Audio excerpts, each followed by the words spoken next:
Welcome to Next In, where we talk to entrepreneurs about anything and everything and their failures and their successes and everything in between. And today I've got Kevin Agatstein, CEO of KAID Health. How you doing today, Kevin? I'm great. And I'm really just grateful to be here too. Always a great way to spend a lunch hour here. Getting grilled by a leading journalist. So let's have some fun. What do we got for lunch today? We have coffee and a bag of almonds. So life of an entrepreneur, right? Keeping it simple. It's like I just need my caffeine and I guess a couple of nuts to keep me going. Right. I make sound more healthy than I am. I assure you, there's plenty of chips and junk food downstairs as well, and plenty of ramen noodles. I mean, we are a technology company after all. Fair. It's like Celsius inside of my mug because I haven't gotten a sponsorship from Celsius yet. So I decided, I guess I'm gonna just put it in the mug until they decide that they just want to give me free energy drinks. So for now, my lunch is whatever concoctions inside of this. I don't know. I'll make you a deal. After this interview, I'll give you a free healthcare data analytics as an appreciation to the cows.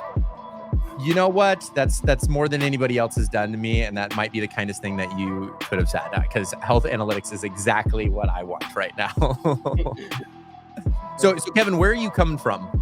I'm here in our illustrious corporate headquarters in Boston, Massachusetts. We're in the financial district. The building that I'm in right now, I believe, predates the United States. It was on Milk Street, the street that Benjamin Franklin was born. And I say this with great pride. I love New England. I love our healthcare innovation. I'll confess the HVAC and the internet was probably put in this building the time Benjamin Franklin was still running around in diapers. But as we'll talk about, entrepreneurs, we make do, and we're grateful for what we do have. It's just a reminder every day of how far the world has come, and you're like, I'm dealing in healthcare, which is also a legacy system, and nothing. It's actually Franklin as well. And in fact, if I can just jump in here for 1 second, because you to talk about the historical context of healthcare. It's one of the oldest professions, if you would. And obviously there's a joke about what the oldest profession is, and we won't go there to make sure we can appeal to audiences. I'll leave that to Amsterdam and the red light district. but the act of healing, and the act of, even before there was names for it, the act of healing, the act of nurturing, often in human society was often wrapped up in part of our religiosity and our true cultural tenets. What's really interesting is if you think about medicine over the last 5,000 years, modern medicine, as we know it, predicated on great surgical procedures, the knives, and great pharmaceuticals, the drugs, the K and the D, are relatively new phenomena in the human experience. Most of healing was empathy, was compassion, was listening, was mysticism. And when we started the company, KAID, the name actually comes from that idea that there was always technology to help with the knives, the K. There was always technology to help with the D and the drug discovery and the interventions. But could we bring technology to that middle piece, that warmth, empathy, compassion? So hence the name K for the knife, D for the drugs, and AI in the middle, to help give clinicians more time and more data to do what they do best, which is, frankly, be human and help other humans. So I was making a joke about the HVAC, but it actually really does matter to me that we are in a historical building and a historical town. A mile from here was the first time anesthesia was used in surgical procedures in the United States. We're really grateful to just be part of this, multi-generational, multi-century journey here. Well, that's incredible. And I love how much thought you put into the name of your organization that you have today through, the discovery of what you've done over time, which is what I would love to dive into. And I'd love to come back to KAID, and I'd love to come back to, like, how did KAID happen? But before KAID ever happened, I mean, there was a whole life experience and journey that came before that, right? I know that you started in the world of business consulting. You were at McKinsey. You had started multiple organizations. This isn't your first and likely won't be your last. But what I would love to understand is, like, before Kevin became the entrepreneur that he is today, like, how did your story start? Well, I don't know if, like, did that passion ignite when you were, like, I don't know, you're in the fetus, like you just come from a family of generation of, like, we're all entrepreneurs and we're all in healthcare, or was it inspired somewhere else later on in life? Like, help me understand that. Sure. So, I'm actually a secular a secular Jew, and there's a saying that the Jewish stance on abortion is a fetus is still a fetus till it graduates medical school. So there was definitely some familial pressure to go in healthcare. And my grandfather, rest his soul, Samuel Nathan Agatstein, after coming back from World War II, very much wanted to be a physician. Instead, he became an entrepreneur, where he started a hat and scarf factory and would mortgage the house, buy wool, make hats and scarves, and then sell it and try to pay back the bank.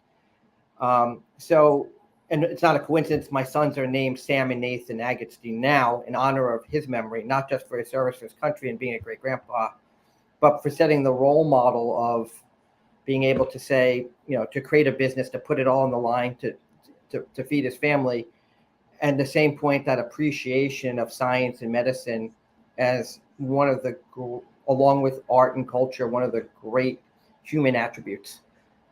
So he's my Jiminy Cricket in many of my life's decisions, and I like to think that he's still with me, and and through his lessons with my children.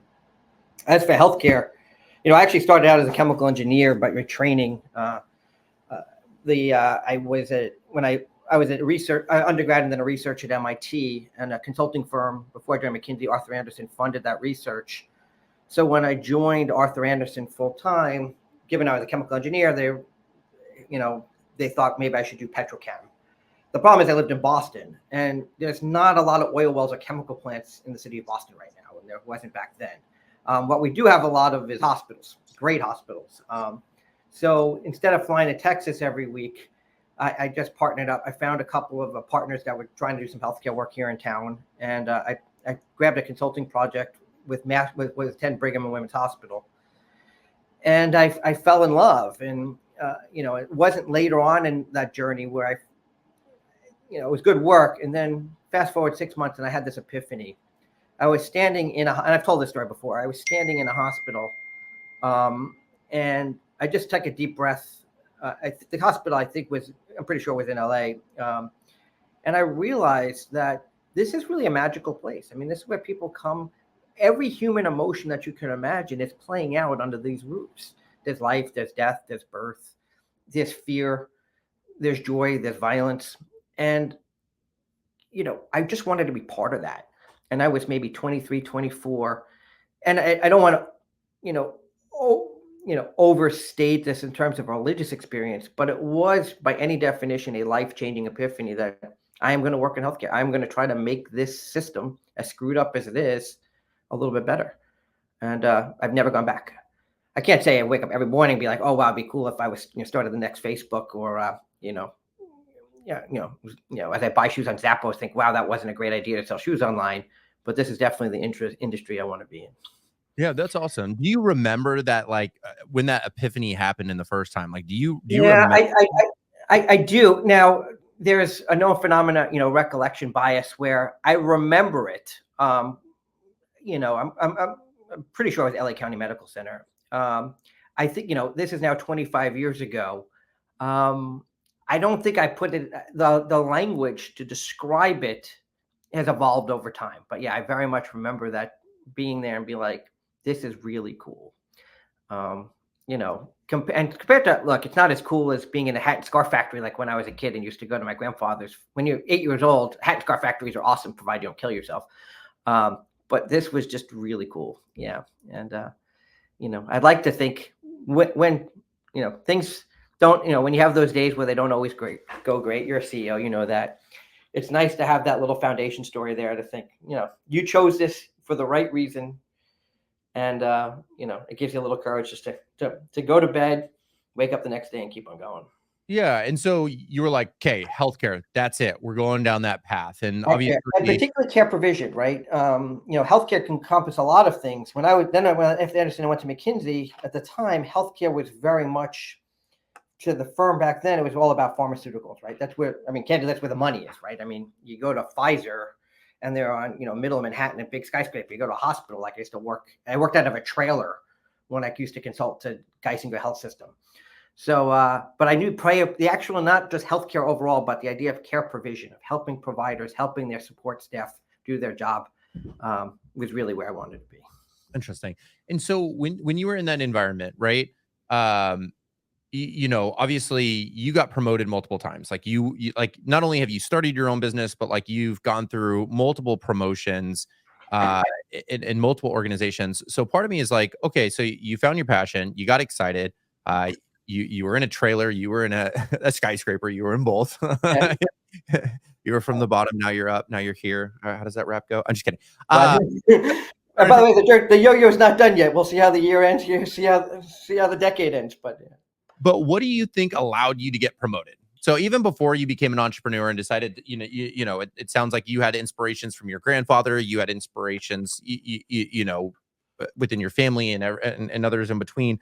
But what do you believe allowed you to achieve multiple promotions throughout your career where other people decided to take a chance on you rather than you just taking a chance on yourself?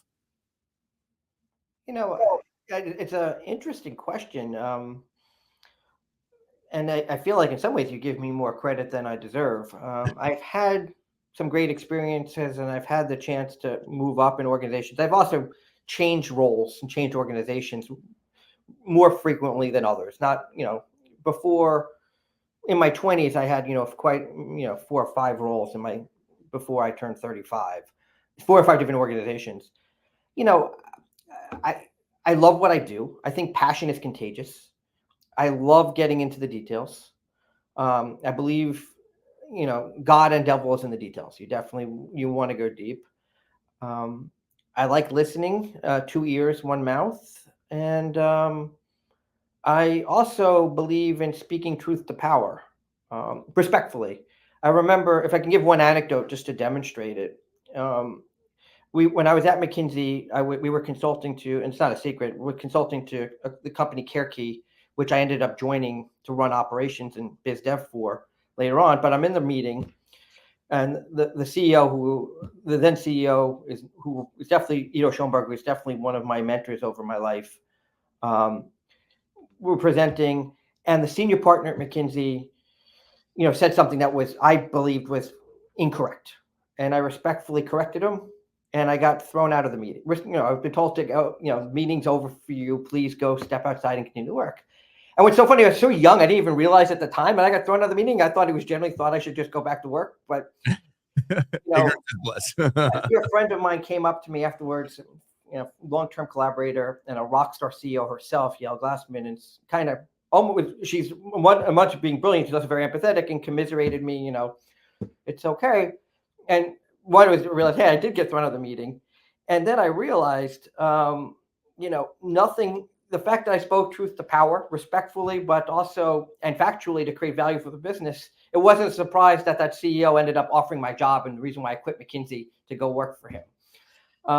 So, I guess I was taking a chance. Definitely could keep your head down and silently nod. McKinsey, in fairness to them, has a very strong culture. At least when I was there, the facts speak for themselves, and everyone has a right to. You have a right to your own opinion, you don't have a right to your own facts. So, but I got kicked out of the meeting and ended up finding it was my path out of consulting and into entrepreneurship.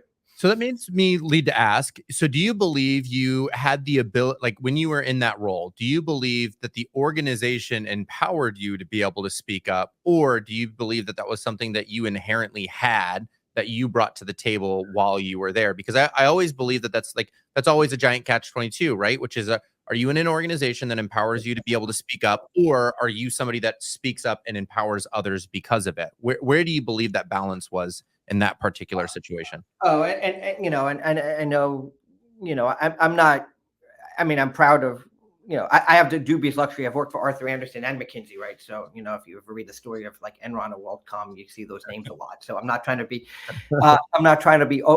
overly defensive or overly, rewarding to the consulting firms I started my career. But they were great places, and compared to other organizations, despite any limitations, McKinsey is a wonderful place where, they live their values. They do try to encourage you to speak up. I'm actually, it's a good story. I'm not 100% sure I was really truly thrown out of the meeting. I think, I think it was, more subtle than that, because I actually know that person, and I respect. He does tremendous work, and I'd work for him again in a heartbeat. But without a doubt, any other company, I would have, I could easily see in a different culture, you'd be packing your bags and taking the subway home and never to see the light of day. I was empowered by the culture to do that. And, then having spent a lot of time in the entrepreneurial community, both here in the US and with some of the Israeli entrepreneurial communities, if you don't, given how frenetic, given how uncertain, how dynamic entrepreneurship is, if you don't have a culture that you can speak truth to power, you got real problems, because you need everybody's brain focused all the time. You don't have time for politics or bullshit. You need to just focus on the customer problems, building the bare minimum viable product to get in market, to learn, to fail, to make it better. So you got to really power that.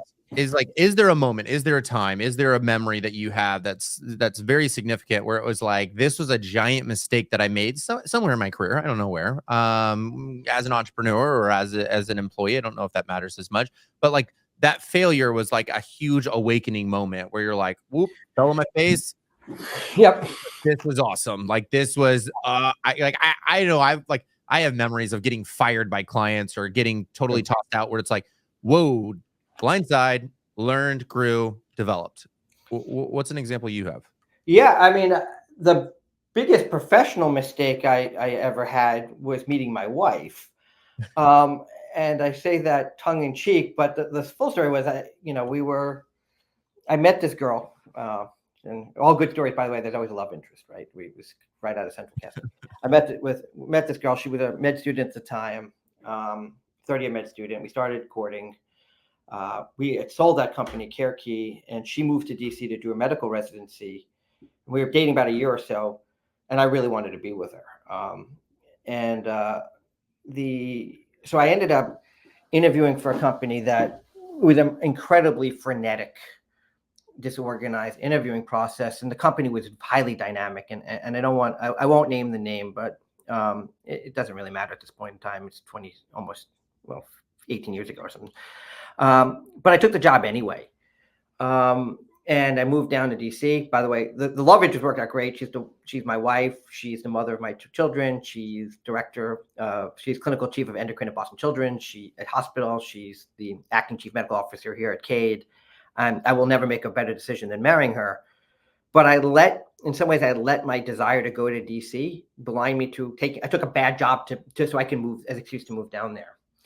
I quit that job 3 or 4 months later, and that was a big wow. I just, young, for a while, I was one of the youngest, not the youngest consultants in the Boston and McKinsey's Boston associates in McKinsey's Boston office. I helped open up the East Asian healthcare practice for them.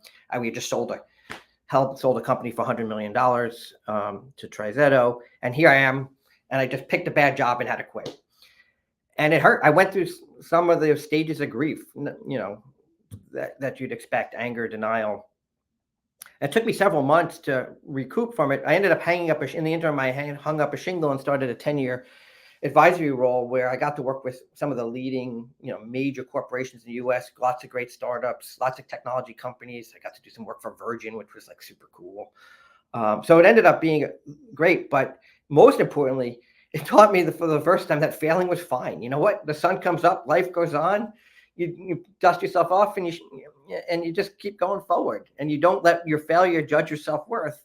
And in retrospect, those 4 months of obscene craziness that ultimately caused me to quit was a great learning experience. And probably one of the most valuable things I took to straight entrepreneurship is no resiliency, not letting success of the business define your true self-worth, and just whatever happens, get up the next morning and get back to work and just keep building. So one of the things that I thought was kind of interesting is you were like, hey, love interest, going to DC, like, we're making this happen. And you were like, that was more or less the catalyst. That was the most important. So priority one was, sure. And because she may listen to this, that's the official story. Absolutely. But yeah. So priority number one, wink, wink, was making sure that happened. And so you said that something about the interview process was not great. There was probably red flags before you even joined the company. You were there for fireworks, cannons, giant red flags. Yeah, there was all sorts of. Well, I'm sure that there are people listening to this that were probably either A, doing exactly what you're doing now. They were in the situation that you were in.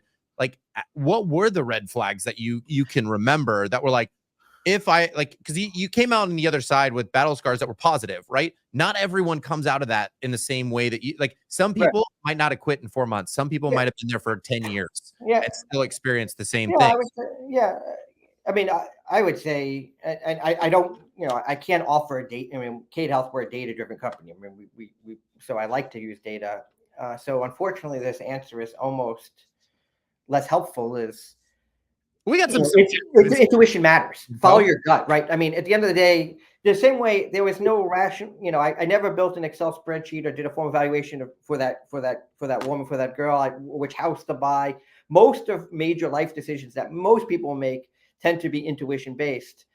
But yet, I think in a professional setting, we're trained to dissect problems, to break them apart into pieces, to be so rational about them that we try to map out our career using more of a business planning model than how we map out, for example, our social relationships. And I'm not sure that over professionalization of your career versus just following your gut, whether or not this seems like a cool job, if it's not a cool company, or this seems like a cool person to work for, trumps everything else versus, all the other criteria that we use. So long story short, just basic survival skills. If it's not feeling right, don't do it. And if it feels really right, it might be the risk to take regardless of any of the other factors. So as Detective Pikachu might say, is follow your jellies, or as it's like if your spidey senses are tingling, you like listen to your spidey senses and listen to your jellies. Like if something's down there saying don't do it, listen to that and use your intuition to make decisions. Because I think a lot of people ignore them. Right in this particular case, you're like, I guess I'm going to ignore it for a hot second, and you're like, 4 months later, shouldn't have ignored it. And the flip side, by the way, it worked. We've talked about the interviewee perspective. I would say the same intuition applies to interviewing. There's a lot of intangible data that you're generating for candidates that have nothing to do with on their CV. For me, I really like passion. I mean, I like to see people who are exploding with energy to fix the problems that I find interesting, which is improving healthcare, helping providers be more financially and clinically successful. That's it. It applies to both sides. I mean, use your judgment. Don't ignore the tangible data. Admit there are cognitive biases that we actually, as a society, and each of us need to try to mitigate too. But at the same point, follow your gut. Yeah, which I've heard all the time, which is like, oh, but they worked at Meta, they worked at Amazon, they worked at Microsoft, like they worked at some of the biggest scale on the planet, but kind of feels like an asshole. But I think that these are going to be problems, and it's like we're going to excuse the culture problems because of the logos on there, and that 10 out of 10 times fails every time. Yeah, I think it was Drucker who said, "What the culture eats strategy for breakfast." I mean, if old professor mine hears this, I'm misquoting it. I apologize, but I think regardless if I got the quote right, the sentiment's valid, right, without a doubt. And in a smaller company where culture is so forming and so nascent, it really matters even more because it's not a matter will they fit in here; it's will they be a good cultural foundation to build the rest of the organization around. So we take it really seriously. We're not perfect, but we without a doubt, I'll always take a great, passionate utility infielder over a locker room difficult, Golden Glove shortstop any time of the day. So if somebody were to ask you, let's call them baby entrepreneur coming out of McKinsey or any other organization, anybody that looks at you and goes, hey, I got this really cool, interesting problem. I want to take a leap of faith, right? Like I was just talking to somebody the other day that, was in research and they were in a lab and they were doing some things with like microplastics. And they were like, holy moly, this is like a really cool product. You got to do it. And there's so many things that are, in Boston that are in labs that never see the light of day because somebody doesn't take a leap of faith on themselves to actually go out and do something cool with it, even though they've got a very viable product. So like if you were to speak to some random baby entrepreneur out in Boston and they're trying to take the leap of faith for the first time, what are some fundamental principles that you believe somebody needs to have to actually be successful? Like they might have the greatest product on the planet. They might be the smartest person on the planet, but if they don't have these fundamental principles in their head to get started, they're just going to fail before they get started. Yeah, I mean it's a great question, and I don't want to give. everyone's context matters, right? I mean, there are some people for whom family situations or financials, maybe not be the right time to start a company. But to this baby entrepreneur who's seriously thinking about it, I would say, first and foremost, you have to believe.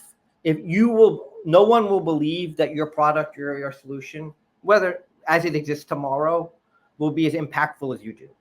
So you will, without a doubt, if you don't have that conviction, rational or irrational, don't do it.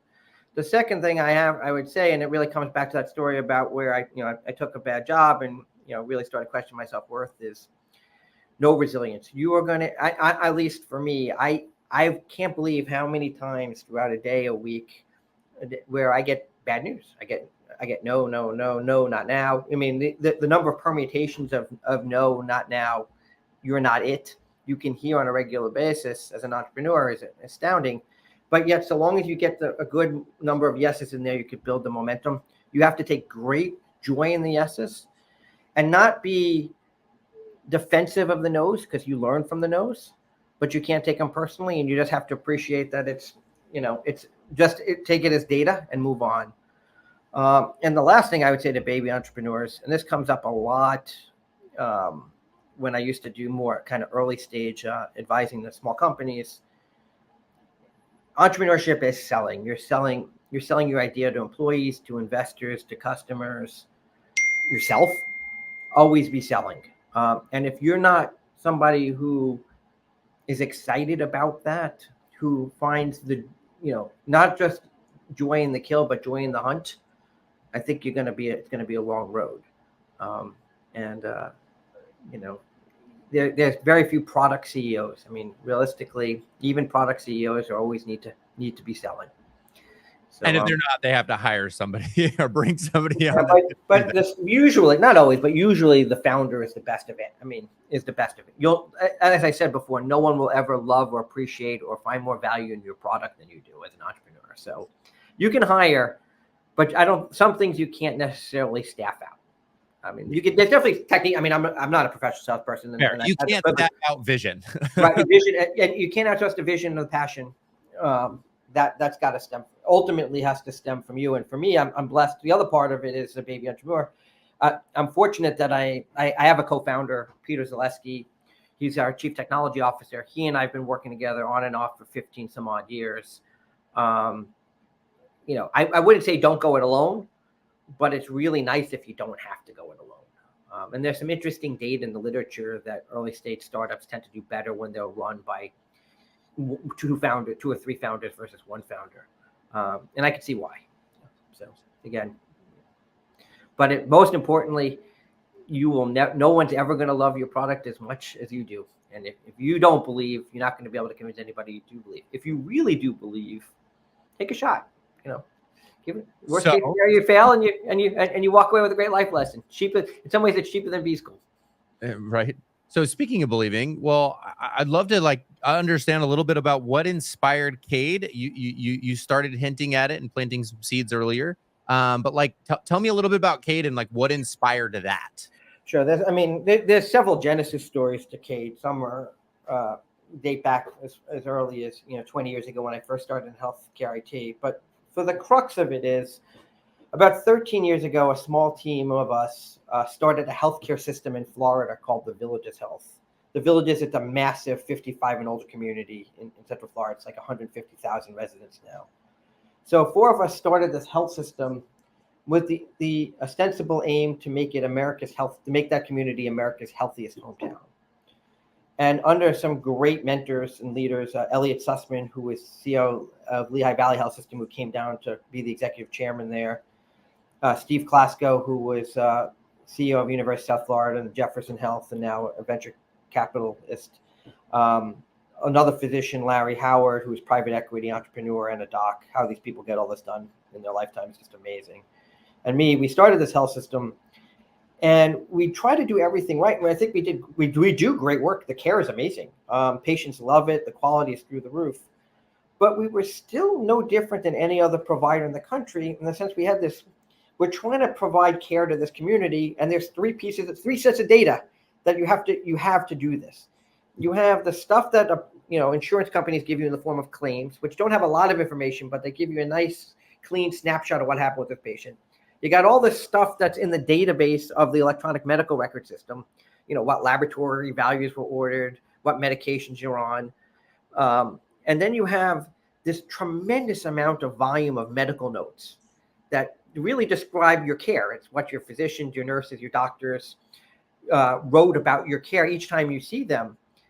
And when we looked at it, there was so much data buried in those medical notes. But if you want to do analytics, find me all patients with X or find me all patients who might be at risk for Y, it was almost impossible to search that information. And if you wanted to search that information, then combine it with what you already knew about the patient from the other two, it was an incredible IT analytics task. And most providers are not massive IT analytics organizations. They needed tools to do this. So after trying to find vendors in the market for like 5 years, both big and small, when we couldn't do it, the same four of us that started the health system sort of threw up our hands and became the founding board of KAID Health to fix that problem, to aggregate these three sets of information to help things like help the providers make more money so they can fund the care they want to deliver, improve care quality, make sure people get the appropriate screenings, better inform the docs.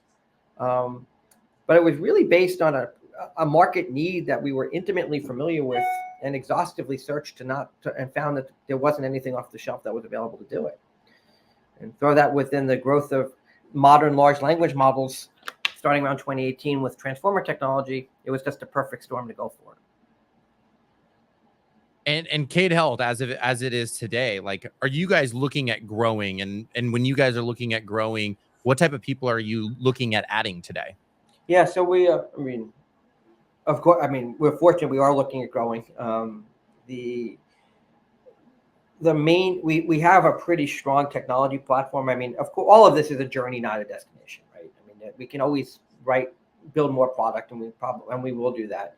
What we're really trying to do right now is build up our customers, the customer support organization. Whether or not these are people who are actually using our tool to do more medical coding more efficiently, better, and capture more data on the patient, or support our customers and their specific needs.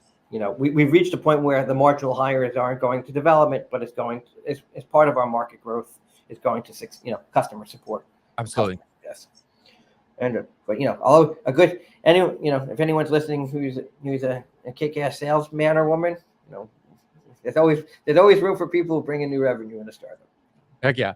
And so let's say like we do have like a salesperson that's listening today or a customer support person, and they're like, I love what Kevin has to say. I love the passion that he has, and I feel like I resonate with it, and I'm ready to drop everything to go join Kevin's mission, right? How can somebody get a hold of you, and how can they increase their odds of getting you to respond? Oh, well, I'm very, we're not such a, I'm not the CEO of IBM here. My email's kevin@kaidhealth.com. Since every spammer in the world already has it, you might as well throw it out there for people who might actually be generally interested in speaking, who I might be interested in speaking with. So Kevin at KEVIN@kaidhealth.com. As for, and I say realistically, this is sort of the job, right? Be very, very specific. And this is just basic salesmanship, things that are form letters, things that begin with, I am, right to the point. And this is, I can help you do X. I too have done Y, and make it obviously X and Y being relevant to helping grow our, our healthcare analytics and medical coding group. If you got 100 characters, it's like the old Twitter. If you don't have 100, if you can't get the core message across 100 characters, it's really hard to cut through the clutter. And I don't mean to be, I really love hearing from people who are excited about what we're doing. And I don't mean to be that I'm so in this ivory tower. It's just, if there's somebody who's passionate about doing this, I want to not miss them. So help me help you to, cut through the noise. Perfect. Well, Kevin, I really appreciate you taking the time to share your story today. And of the bazillion listeners that are listening today, like if you have questions, if you have comments, like comment below, question below, like whatever you want. Maybe we'll have Kevin on again in the future. Who knows? Maybe things will evolve, and we'll hear how things go. But Kevin, I really appreciate you taking the time to chat today. And I know everybody appreciates you sharing your story and opening up and getting really specific with us today. So really appreciate it. And again, if you want to get a hold of Kevin, Kevin at kaidhealth.com. I think we got the other ones too, but I'm not going to attest to that. So let's keep it old school with the .com. Follow them on LinkedIn. Follow them on all the other stuff that they've got. If you're somebody that's struggling with patient analytics and you want more information on the insights and you're curious about what KAID Health does, reach out to KAID Health, ask for a demo, see what they're doing. They're going to be doing amazing things and they're going to be able to help you. So appreciate it, Kevin. And can I just thank you, end it with thanking you for this, and not just for this interview, but as an entrepreneur, it's, it can be quite lonely. Stuff like these types of podcasts. I know I had the privilege of listening to several of them. They're very energizing to us. It's not heavy as the heart that wears the crown, but heavy is the head who's crazy enough to go start a new business. And it's podcasts like that give us the courage to keep going, Shane. So keep up the great work. I appreciate it, Kevin.